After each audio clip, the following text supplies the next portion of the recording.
Welcome back to NewOrleans.Football presented by PJ's Coffee, coming to you from the mobile Oshner Andrew Sports Medicine Institute podcast studio in our van that was built by our friends up at RV Masters. Man, they do an amazing job. They got us like 12 hours of power in this thing, AC that cools down in 2 minutes. You got an RV, you're trying to live off road. Like, they're the guys. Go hit them up. Tell them we sent you. Ask for Jeff. He's best in the business, man. We appreciate them for hooking us up with this. And if you're gonna buy a van or any car, make sure you're buying it from Map Hours Auto Group. Check him out at any one of his locations throughout the whole region. Matt will make you the best deal that you can get. We're back out here training camp, man. Day one. Got a ton of great coverage on NewOrleans.Football. We actually got a video up there where we're showing you literally everything that happened at practice. Sign up for the site, use the code NOF, save 20% off your first payment.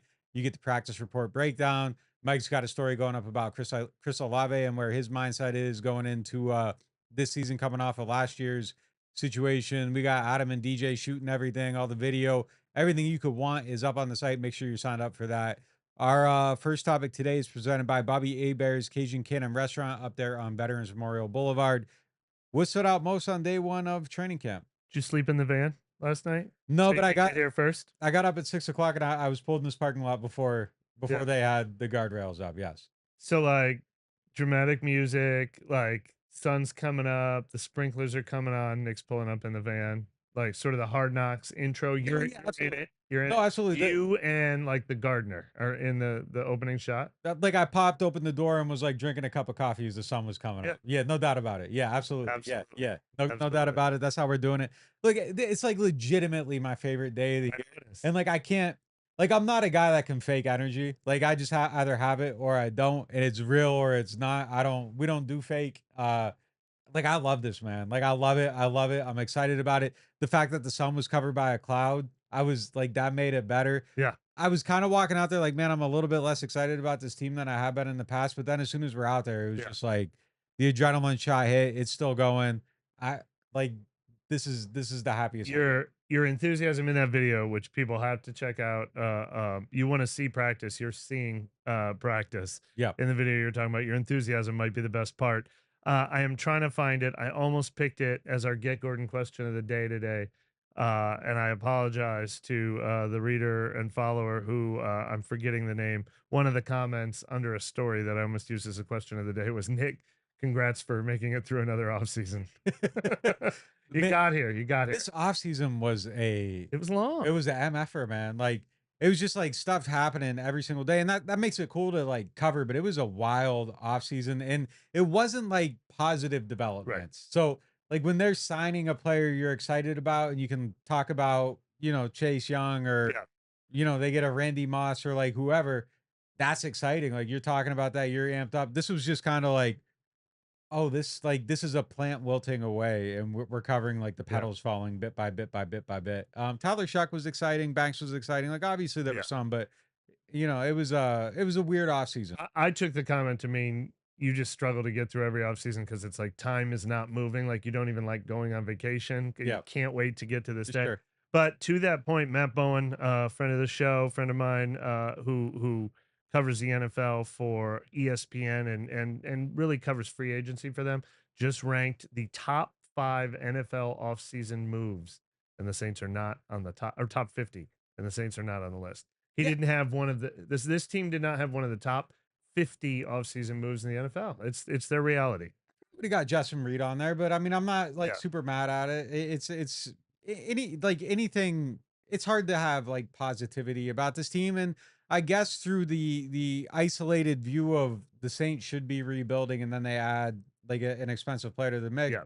From a distance, you'd be like, why are they doing that? Like that's what we would say about any team doing it. I like the Justin Reed signing. I think he's Sure. a good player. I think in reality, like the actual up close view of the team is like, oh my God, and especially with Tyrann retiring, they need him more than ever just to have somebody that has a voice in a very young secondary. But from a distance, if I was looking at the Seattle Seahawks or the Chicago Bears or whoever, and if they were in this exact situation, I'd be like, why are they signing him? Granted, the Saints didn't know they Yeah. were in the situation when they signed him, but yeah, I mean, I get it. Like from the distant view, it's hard to see the logic behind it, but I think he's a very suddenly very necessary piece of it. The two candidates that I would suggest for a list like this that'll transition obviously into day one of camp is Derek Carr's surprise retirement and giving the money back, which lit a fire under this fan base. It lit a fire. And the enthusiasm we're all feeling is it would not be the same.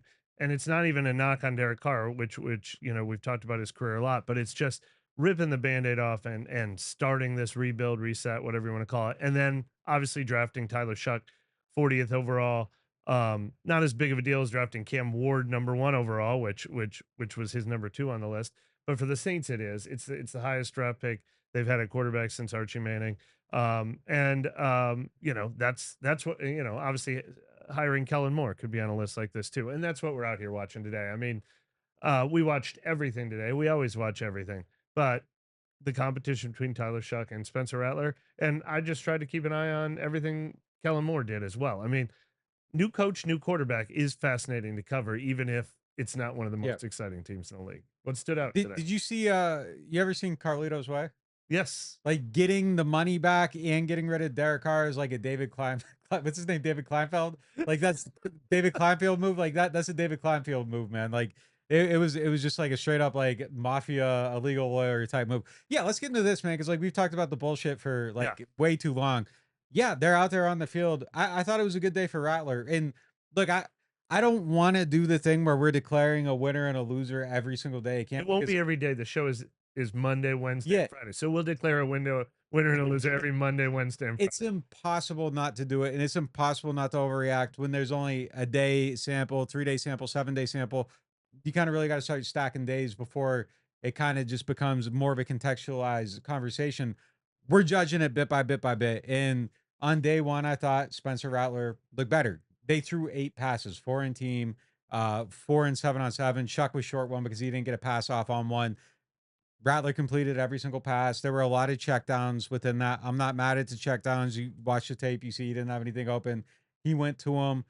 I'm not mad at it. I thought he looked better. I thought he got the ball out quicker. I thought Shuck took a little bit more time just processing, getting through his reads, seeing stuff.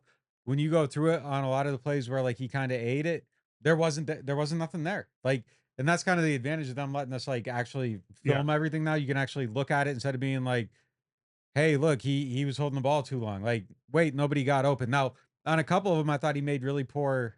Like, there was one where I thought he made a really poor throw to. I believe it was Jack Stoll. He allowed the pass to get broke up by Burgess. I didn't think that was a good play for him.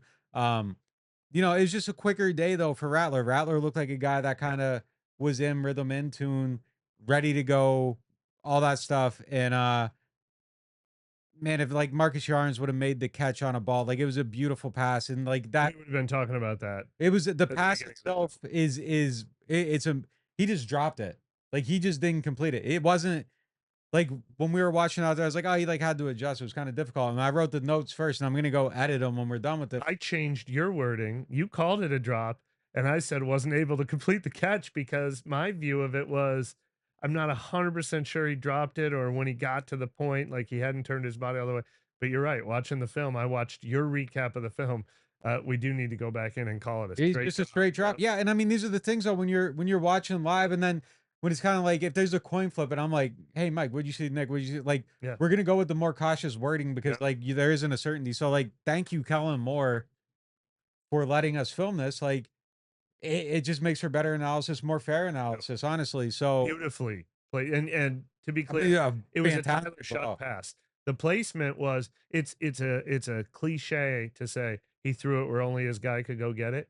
But you saw right when he released the ball, like, oh, there is only one possible outcome on the two possible outcomes on this play. Marcus Yarns is going to catch a 40-yard pass or it's going to be incomplete. It was not a dangerous pass. It was a perfectly placed pass. It was a really nice throw. Yeah, it was a beautiful like lolly, like it just kind of dropped right in. Amazing throw.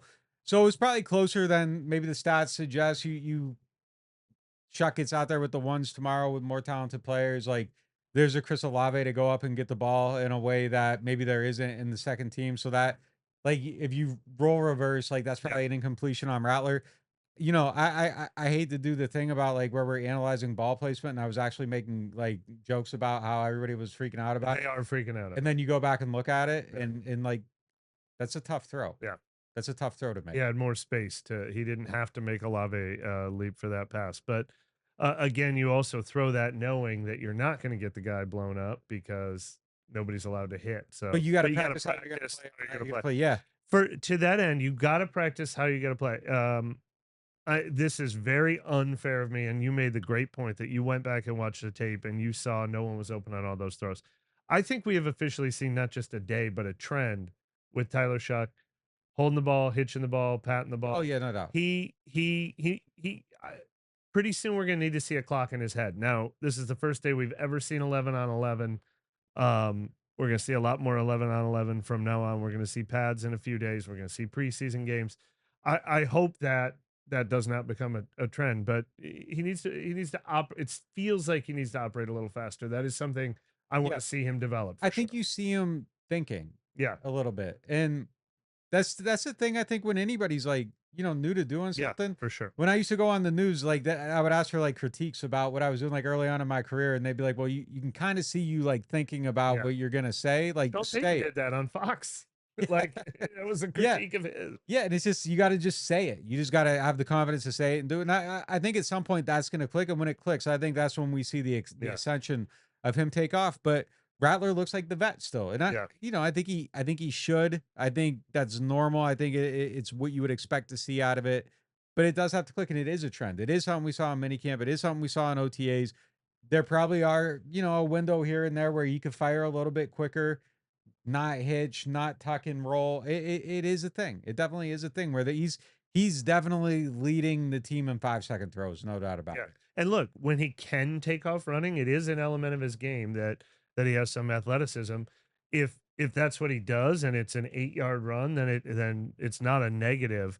Now he's standing in the pocket for 5 seconds because you can stand in the pocket for 5 seconds when in 7-on-7 there aren't even defensive tackles on the field. In 11-on-11 there are, but they're not allowed to touch you. So it's just practice how you're actually going to play. I'm curious what that looks like when you're simulating live activity and you're required to get rid of the ball in less than 5 seconds. Safety number 24, Burgess. He's somebody that has looked good over and over. Like he's popped a few times.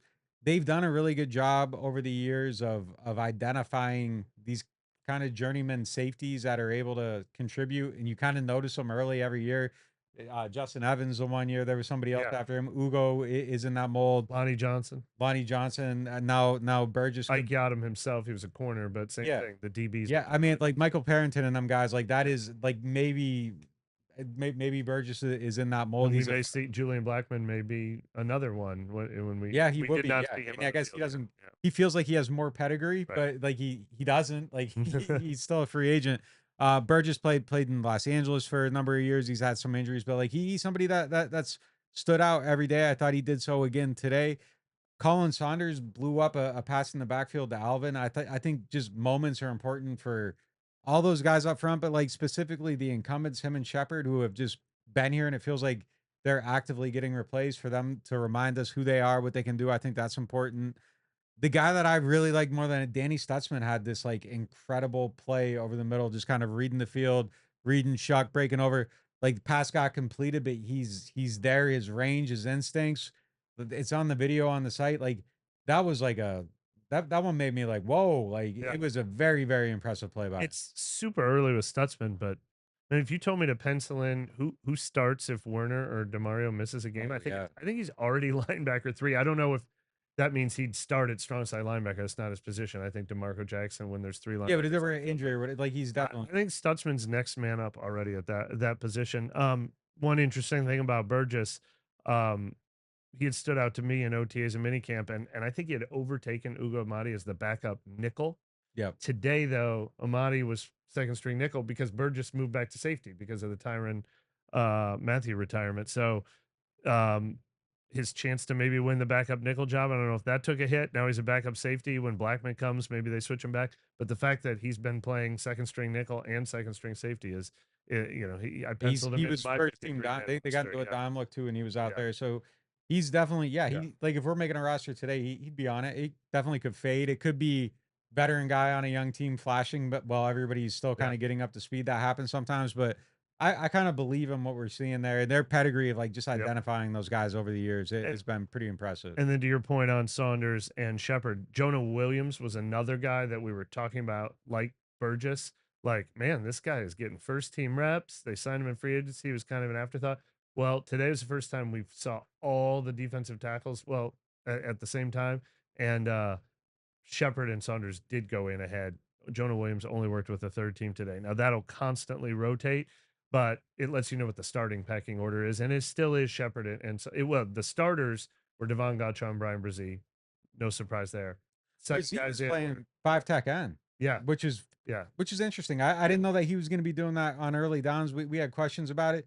I'm interested to see how he settles into that. It might be in his wheelhouse. It might maybe he gets better at defending the run doing that. I like seeing that though. It Yeah. was interesting to me. And they said all along one of the reasons they want to do that is they want to create more one-on-one opportunities for him and just enhance his pass rushing as much as He possible. put there was a rep like it's no contact or whatever, but like he locked horns with like Penning and just like kind of Yeah. like he won. He That's won. that's what everyone said they're most excited about with Brizzy this year is if you get him one-on-one and a guard and not in traffic, he's I mean, maybe the 8 sacks is something he can repeat for sure. That'd be a hell of a like those two like just big dudes like battling like the if you could let me stage a boxing match, like I think that would be it. That's the one. That's well, I mean, we know Penning likes to throw. Remember Yeah. that first year he was out here, he was just getting in a fight every How single about day? Penning Ridgeway? It'd be a little slower moving, but Yeah, I mean, I want to see the Brazil one, man. Like I'm here for it. Like I all feel right. like they're athletic matchups, both first rounders, both about similar stature. Penning's obviously bigger than everybody, but that's the one that I would want to see it. First day in pads is the 4th day or 5th day? I don't know. Whenever it is, we'll get our first reports of one-on-one pass rush drills. We're just days away from that. Always. Yeah, excited for We that. players hate how much we focus on that because they say they're working on moves and stuff like that. But it is the only time we ever get to look at offensive linemen and defensive linemen until we can break down film at practice now and like really isolate wins and losses for those guys. Yeah. So I always look forward to The other thing too, like they always make fun of us for like making training camp stats or whatever, and then Kellen Moore reference his it that. like Yeah. OTAs and minicamp and said like they were basically the same, the quarterbacks. The NOF's chart, they were basically the same. It was a one pass I think he difference. was using the NFL I chart. don't, but like it's just funny, man. It's just Yeah. funny the way that, it's just like, don't do this, but like they're doing the same exact thing. All right. Anything else? Day one? I'm writing about Chris Olave as you teased earlier because to me, Chris Olave has fallen into the group of not quite in the same dominant fashion, but Michael Thomas and Jimmy Graham before him and Marcus Colston before him, where it just looks like, oh, they're letting one of the pro players play with the kids today. Like it's just like anytime, and this was true of Olave in camp last year. Anytime any of the quarterbacks gets, I remember when Hayner and Rattler were battling for the twos and then whenever Olave would take a snap with the twos, they would just complete passes to Olave. I mean, the concussions are my only question mark with him, and we talked to him a lot about that. But otherwise, he's a fully formed NFL player on a team that does not have a lot of them. Yeah, I don't like I just feel like people have started to like criminally underrate him, and it's Yeah, insane. Like he's a vastly, immensely talented yeah, football player. It's just it's concussions. Like even when the Garrett Wilson thing happened, people are like, no, it's not. It's like he is literally like the same player at the same level, and the stats are literally the same on 17 game averages. Like he's just been hurt. yeah. You can dock him for that. Like absolutely, you have to. And Chris even kind of said it himself. Like I'm not even talking contract right Yeah. now because of the injury thing, but like on a talent for talent level, like he is an immensely talented individual. We do need to see more in the red zone from him, but I've never covered a better route runner in my Yeah, I years mean, covering the or he's Saints. also was playing football with like the worst red zone quarterback in NFL Really history. good point. Yeah, I mean, so like that could be that probably plays a little, it's probably a little bit of both. Like, Yeah. hey, could do more there, and then also wasn't with the right guy in that area of the field. Moving on into our next topic, presented by Hard Hot Punch Toll Strawberry Whiskey and Chilton County Peach. How different do things feel under Kellen Moore? Well, pace and tempo. I mean, I think we talk about that a lot of times. I think we liked that last summer in California, I compared to other Dennis Allen camps from the past. Um, but man, that has stood out to me in OTA's minicamp and today. This practice was maybe an hour and 15 minutes, start whistle to end whistle, maybe an hour and 10 minutes. And they packed in as many snaps as you normally see in a 2 hour. I mean, they did have one Blake Groupie session, one Matt Hayball session, but we got like 2 full 11 on 11s. We got 2 7 on 7s. There weren't even a lot of individual drills. Then they got the development period afterward for the guys who didn't get a lot of the snaps in the beginning.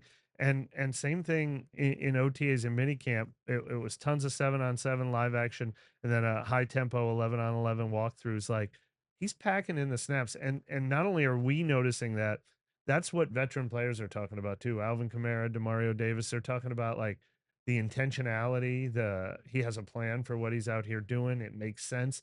Players yearn for that more than they yearn for a good locker room speech. Do you have a just on that point of like not wasting time, not you know doing things that aren't necessarily going to help?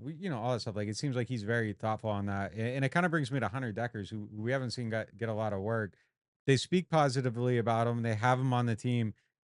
Do you have him like sharpied in on the practice squad right now?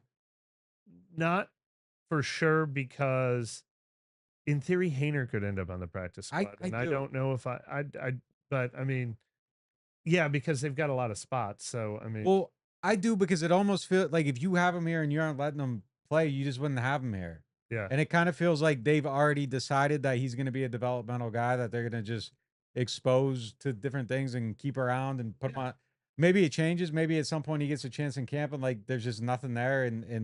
But I feel like right now they're just like, we're going to keep him on the team and develop him. And this doesn't matter right now, but we need to focus on these guys, yeah. getting them ready, and we'll get him ready another way, let him learn some football, and then next year he kind of competes.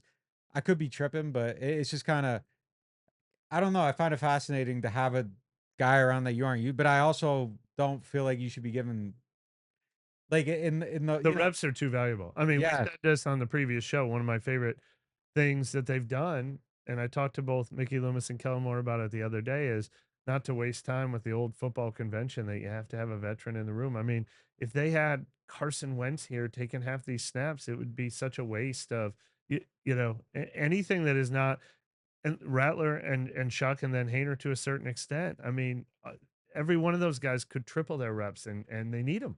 yeah.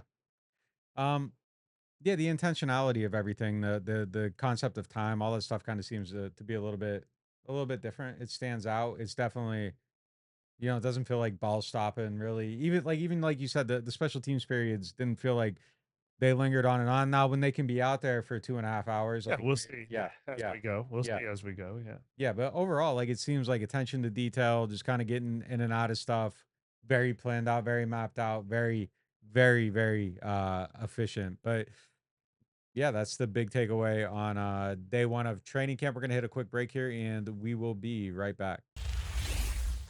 The Ochsner Orthopedics Walk-In Clinic is now open. Located at 1201 South Clearview Parkway, across from the Elmwood Shopping Center, this clinic provides convenient same-day care for a variety of orthopedic and sports injuries. No referral or appointment needed.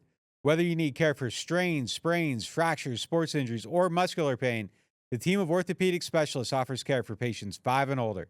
Open Monday through Friday from 8 a.m. to 8 p.m. and on Saturdays and Sundays from 10 a.m. to 8 p.m. Rouse's Markets is voted best grocery store in New Orleans, best grocery store in Baton Rouge, Mississippi, Gulf Coast, Thibodaux, Homa, Hammond, Lake Charles, Mobile, year after year.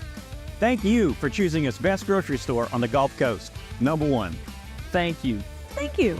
The number one grocery store. In Mississippi, Alabama, Louisiana. 1 million customers a week can't be wrong. Welcome to Rouse's. The NewOrleans.Football show is proudly presented by PJ's Coffee.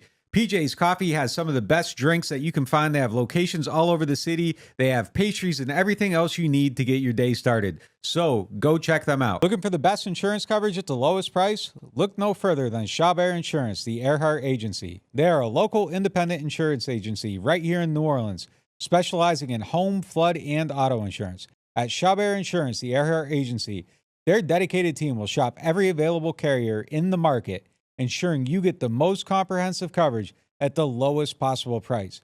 Why settle for less when you can have the best? Trust Chabert Insurance, the Earhart Agency, to protect what matters most to you. I do. I've been a client of theirs since 2021. Call them today at 504-326-6526 or visit them online at Protected by Chabert. That's 504-326-6526. Chabert Insurance, the Earhart Agency, your local insurance experts. Hardhide flavored whiskey, Ponchatoula strawberry, and Chilton County peaches in your favorite bars, stores, and restaurants. Hardhide Chilton County Peach Whiskey is a blend of aged wheat whiskey, light American whiskey, and fresh Chilton County peaches from Alabama's Durbin Family Farms. And Hardhide Strawberry Whiskey tells the story of a small town famous for strawberry farming. A delicious natural strawberry infused 86 proof whiskey for whiskey lovers. Just look for the red and orange bottles in your favorite stores, bars, and restaurants. Welcome back to NewOrleans.Football presented by PJ's Coffee. Once again, we're coming to you guys from our van in a parking lot. This is how we do it now. Our guys at RV Masters hooked us up with this amazing build. Make sure you're checking them out. They'll get you some Starlink on your vehicle, whatever you need. They'll get you hooked up. If you got a vision, they can execute it. Our next topic is presented by Rouse's, the official supermarket of the New Orleans Saints. They got the patches on the jerseys now. They got the Rouse's cool thing out there. Like, Rouse's is doing it. Find out through our connections with Rouse's if we have access to the cooling tent at any time during practice. It would. I mean, it'd be a perk. It'd be a nice perk. Ask for like a badge or something. Say Mike Triplett was curious. Oh man. Yeah. All right. I'll work on that. Tyrann Mathieu announced his retirement. Kind of a surprise. Kind of came out of. It was a surprise. Like, none of us were sitting there yesterday expecting that to occur the day before training camp. What do you think the impact of that is? That question, that position is immediately a clear major question mark. Like, it already kind of was, but I felt good about Tyrann Mathieu being in the mix. He added stability to the whole secondary. We were texting back and forth. I mean, it just puts the question marks on everyone in the secondary higher. It like whatever your level of faith in Alontae Taylor and Kool-Aid McKinstry is now, you felt better about them when you knew there was a veteran seasoned player who knows everything about the game next to them on the field. And that's not going from Tyrann to Jordan Howden. I mean, look, Tyrann was not playing the best football of his career still last year, but the know-how, the savvy, the instincts, the recognition, all that stuff is irreplaceable with anyone who's on this roster. Now, if Julian Blackmon comes in, that's 5 years of NFL experience. We mentioned Terrell Burgess, but if it's Howden, if it's Jonas Sanker, I mean, it's a big loss. It's a big loss, and the secondary was already not the biggest question mark based solely on talent, but the biggest question mark based on years of NFL experience that I think on this entire roster. Yeah, I mean, I think the thing with Tyrann's game is obviously, like, I think that the tackling wasn't what it had been earlier in his career, and I think Tyrann would cop to that. I've talked to him about it. Like, he would, like, he'd say, like, hey, look, yeah, that could be, like, and he was working on it. He was gonna make, try to improve it or whatever. I think his coverage was still really good. I think he still had really good range. I think his instincts and the amount of football he's seen, like, he was still where he needed to be most of the time. His ability to make interceptions was the best on the team, I think. Yeah. And they were in a very rigid defense. There wasn't really room for Tyrann, I trust you, go be creative. Like, that isn't how they played under Dennis Allen. And he was still making his plays. I think under Brandon Staley, there's a little bit more, you're looking at the ball, vision based. We're playing this way. You can jump her out. Like, I think you're able to do that. We saw it last year after DA went almost immediately. There was a play where, like, Tyrann left his perch, jumped it, and made the pick and made the play. And that's Honey Badger. Like, that's what he does. You were going to see more of that, I think, this year. I think that's a loss. I mean, you aren't getting an all-pro in here to replace Tyrann Mathieu on July, I don't know what the hell it is, 23rd, whatever it is. Oh, later than that. Oh, it's only July 23rd. Yeah, like, so you aren't replacing. This is a big loss. But I think the bigger loss is probably in the locker room. I mean, just somebody that very clearly highly influential, somebody that I think approaches the game the right way, someone that takes care of their body, and the young players look at Tyrann and they want to do what Tyrann does. Someone that studies the hell out of the game, somebody that cares probably almost as much or more than anybody that I've ever covered. And I'm not just, like, making a statement there. Like, this is a guy, like, you'd look into his eyes and see, like, legitimate pain in, like, how he reacted to a loss. There's a lot of people that'll lose a game and, they're putting on the suit and the hoodie or whatever, and, like, just walking out and going out and enjoying their day. Like, you never got the sense that Tyrann was enjoying his day after a loss. Like, it bothered him. And I think that stuff is infectious. But I mean, the impact of him off the field, in the locker room, all that stuff, like a community leader, like someone that would get people out to do stuff for the like. I will say this, like I think like Tyrann's biggest impact in life, and this is insane to say because like he has dudes dyeing their hair blonde because of him. He's got people. There isn't a person that talks about football, plays football, watches football that hasn't been inspired by Tyrann Mathieu in some form or fashion over the last 10, 12 years. Like that's just who he is. But I think like his biggest things are about to come in life. Like I think we're gonna see him do things for this community and reach places in this community and make a difference in a way that a lot of people can't because of like who he is, what he's done, and the adversity and the path and overcoming everything that he's overcome. Like I think he's gonna make a legitimate huge impact in his post football life. Yeah, look, all those things that last part, the part right before that was the thing that stood out. I tweeted this out yesterday while we were finding out the news. I said what they'll miss most with him is his presence, and I said there like so many players have come through like that became his teammates and just considered him an icon when they were growing up. And the same minute I tweeted that, Michael Thomas Yeah. tweeted he was must see TV for me on Saturdays in high school. For all of us in my generation, we never really seen anyone like him. Through all the adversity, he gave us a show every time. What an honor to call him a teammate. That is how everyone felt about Tyrann. And I mean, they loved Cam, they loved Demario, they learned to love those guys, but like they were loving Tyrann since they were 10, 11 years old. You know, some of them 5, 6 years old that came in here as rookies. Or no, it's not that much of a difference. But I mean, they grew up just loving this guy, and he earned that every day that he was in the locker room. I mean, he was present. He worked with the young guys. He showed them respect. He showed them the way. He kept his optimism, I think, even more than some other veterans. I mean, he let you know what he was upset about, when he was upset about, but he always felt like he's like, but we can get through this. Like that that all hurts. It really hurts.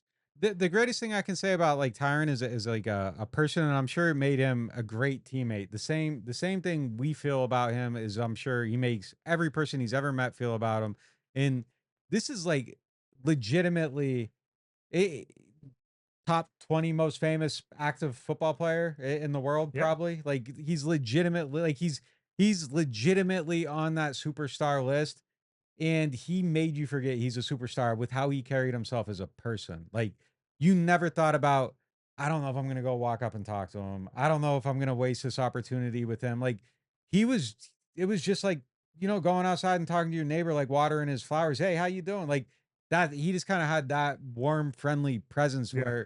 where he didn't he is the least superstar personality in a guy that has absolutely earned it in like a multitude of different ways on the field, culturally, like all this stuff. And like he just he doesn't move like that. He just moves like a regular dude. Yeah. Like I think that's probably what made him an amazing teammate, and it makes him an amazing person. And that's why I think he's going to be so great post football. Yeah, you made the point, you tweeted out yesterday, it makes us smarter too. Oh, And that's why, like, I don't know if people really care about who we give the media award to every year, but we put a lot of thought into who we vote for.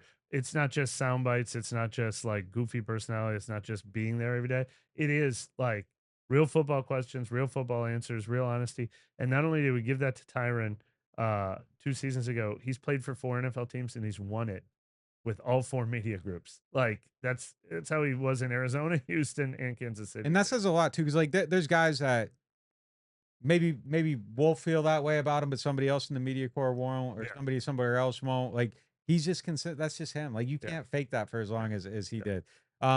Yeah, they got to get Julian Blackman in here. I think he's someone with good playmaking ability, good talent. It's just the injuries. We'll see what he does with the injuries, how he overcomes that. If he can stay healthy, I'd say he's probably the favorite to win safety too. The staff seems to like Jordan Howden, but you don't run out and like sign a guy immediately if you like what's in house, and you got a third round pick in Jonas Sanker. So they obviously want at least competition there. I would say I give him a slight edge and probably winning that if he does stay healthy. Yeah, look, and I know there was some confusion. He did have a shoulder injury each of the last 2 years, even though he played 15 and 16 games. He ended up on IR at the end of 2023, which was actually the best season of his career. I think he tore his rotator cuff and missed the last 2 games, ended up on IR. And then last year, early in the season, I think he only missed 1 game because of re-injuring his shoulder, but I think it nagged at him a little bit and it affected his consistency and his performance a little bit. So he didn't play as well last had year two, as he two played. torn ACLs, right? I know he had one He had in a college. torn ACL in college and then a torn Achilles his Achilles, second okay. NFL season. But the fact that he's had all those injuries and then he comes back strong. I mean, in 2023, you would have said this guy's going places. And it was the back-to-back shoulder injuries that kind of slowed that Well, down. he fits in. Yeah, Ted Rath, man. Let's see what you got. Like, yeah, no there's a kidding. lot on him to keep people healthy. Yeah, we'll see. I mean, yeah, we'll see. It's not a make or break thing for me. Like, I don't know. Like, it's staggering to just see how guys have left this team just over the last, I don't know. It's just it feels like a lot has happened, a lot of attrition. It's really only two pillars, kind of Carr and Tyrann, just guys that you felt like were going to define the season, but that's two big pieces gone. And I don't know, man. Like, it's like it's a hit, but at the same time, it's just kind of, well, let's see what the young guys got. Yeah, and look, you didn't want. I mean, the team definitely didn't want to cut Carr. You don't, even if you're watching and analyzing the team from the outside, it would be hard to say you got to get rid of Tyrann, you got to get rid of Cam, you got to get rid of DeMario, but like you do need to get to the future at some point, and so whether they wanted to or not, that process is being fast forward, and that's clearly what's next for this team. So they've kind of sped up that process this offseason for sure. Trying to find our next topic. It's presented by Shaw Bear Insurance, the Earhart agency, who literally in this van, I told them I bought it and they got me a policy that was cheaper than my existing policy. So they saved me money there. Call them. They Thank will you. save you money on your policy. That's money I can pay to Mike and his Chick-fil-A empire. But what position should still worry the Saints the most? Yeah, look, safety has entered that conversation, which is why I chose this for the transition and why I did not choose Paul C.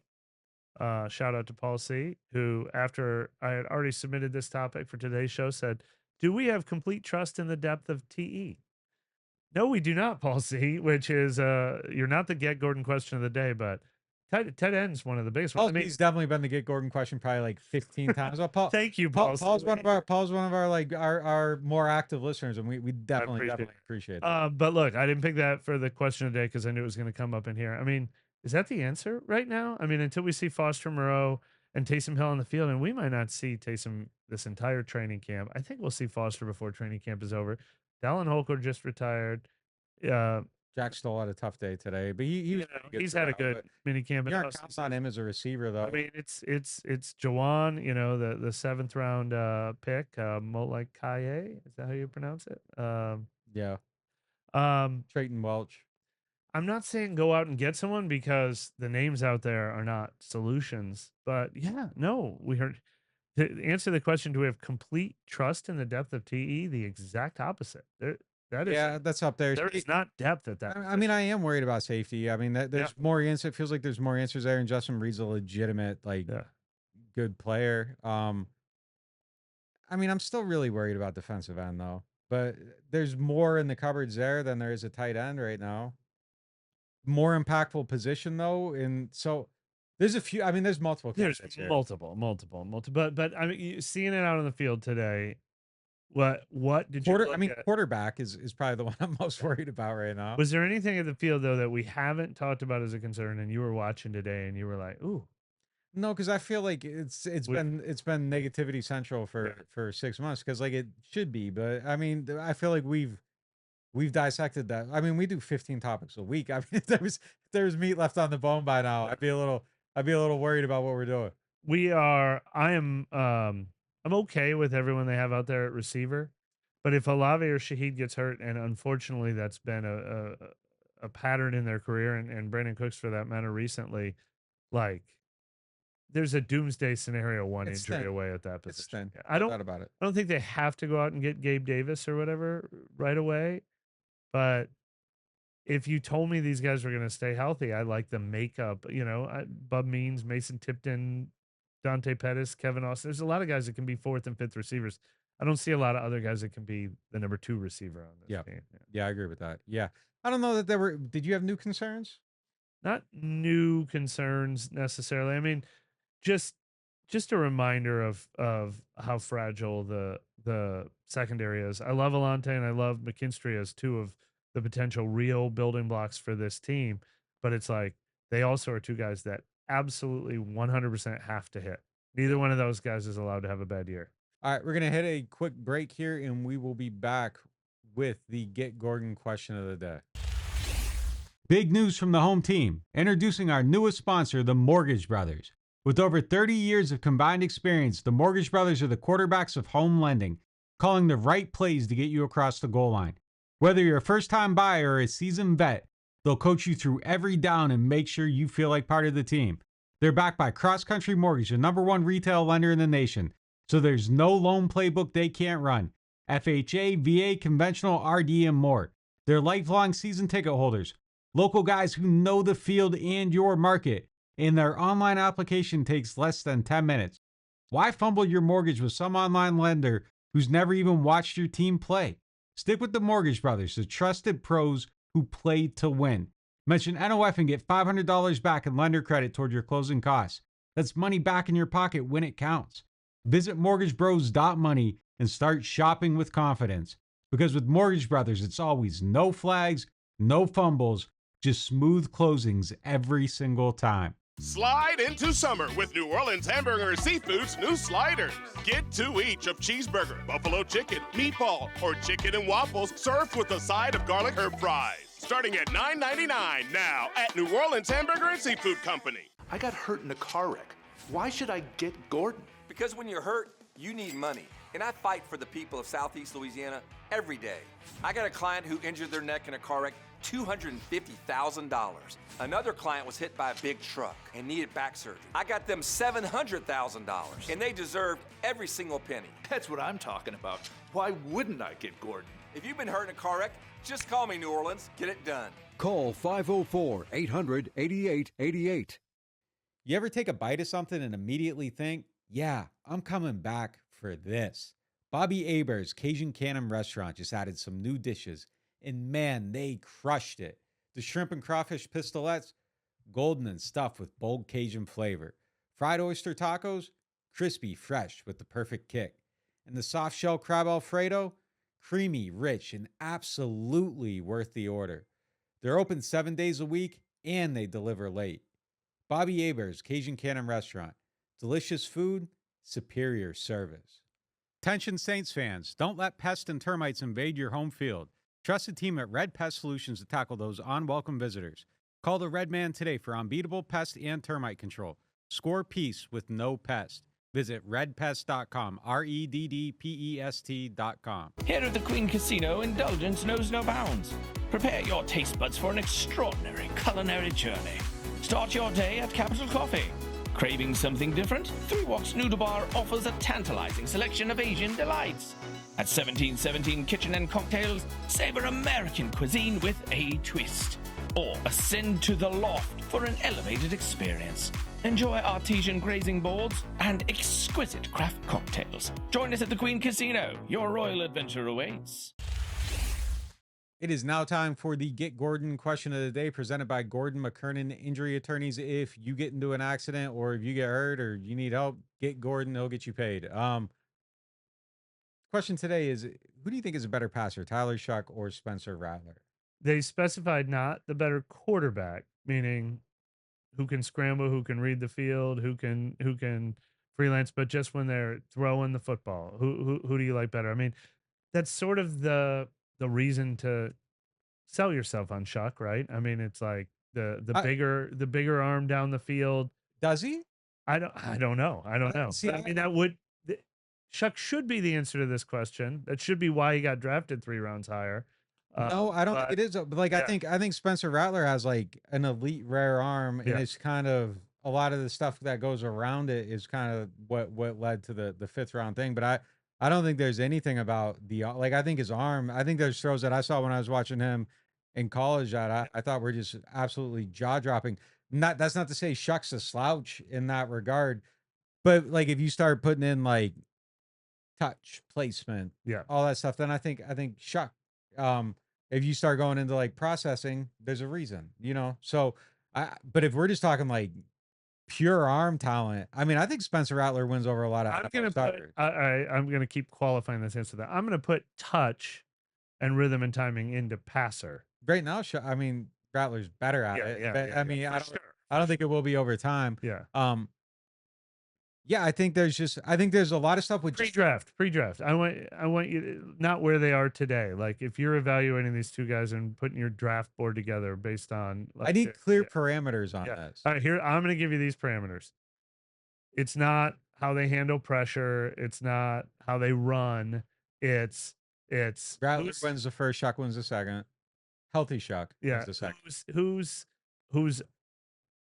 is arm talent mean arm strength? No, arm talent. So touch and are we including processing in this? No. It's just better.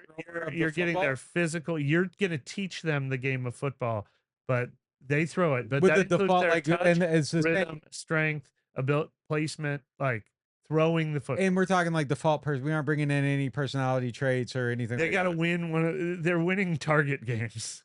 I mean, I think if you just take the shoulder down, yeah, like I think it's Rattler, and I think I would take Rattler's arm over like a lot of people in the league.